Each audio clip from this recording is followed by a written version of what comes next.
যেরকম বলছিলাম, দক্ষিণ চব্বিশ পরগনার ট্যাবের টাকা বিহারে, জেলার 350 জন পড়ুয়ার ট্যাবের টাকা বিহারের অ্যাকাউন্টে, জেলার 25 থেকে 30টি স্কুলের পড়ুয়াদের টাকা গায়েব।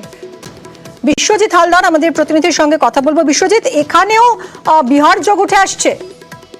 হ্যাঁ দেখো, একেবারেই দক্ষিণ চব্বিশ পরগনার প্রায় 350 পড়ুয়া হবে, তাদের যে ট্যাবের টাকা, সেই টাকা কিন্তু একেবারে গায়েব হয়ে গিয়েছে। এবং যখনই কিন্তু এই অভিযোগ তখনই কিন্তু থানায় করা হলো, এবং সেখান থেকে কিন্তু এই যে অ্যাকাউন্ট নাম্বারগুলো যে উঠে আসছে, সেই ছাত্রছাত্রীদের অ্যাকাউন্ট নাম্বার নয়, এবং সেই অ্যাকাউন্ট নাম্বারের সূত্র ধরে যেটা আপাতত প্রাথমিক অনুমান পুলিশ যেটা করছে, এর সঙ্গে বিহারের কোনো যে চক্র কিন্তু যোগ থাকতে পারে।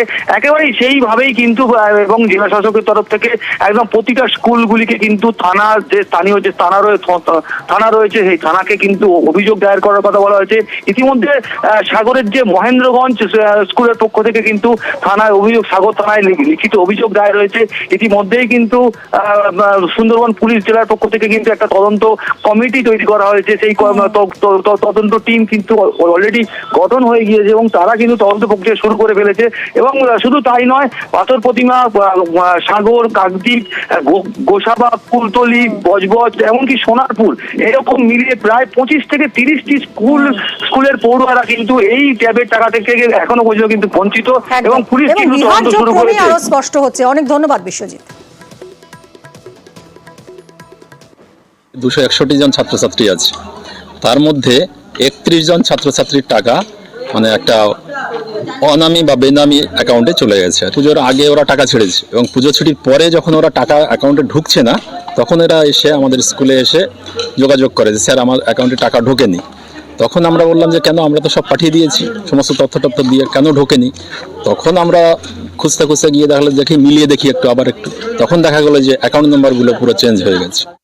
মোট আমরা 43 জনের জন্য আবেদন করেছিলাম, তার মধ্যে 15 জন এখনো টাকা পায়নি। আমরা যে 15 জনের টাকা ক্রেডিট হয়নি এখনো, তো তাদের ব্যাংকে যোগাযোগ করেছিলাম।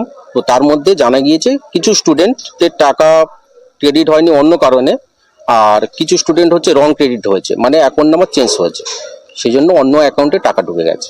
ওই অ্যাকাউন্ট নাম্বারগুলো অন্য রাজ্যের দেখাচ্ছে।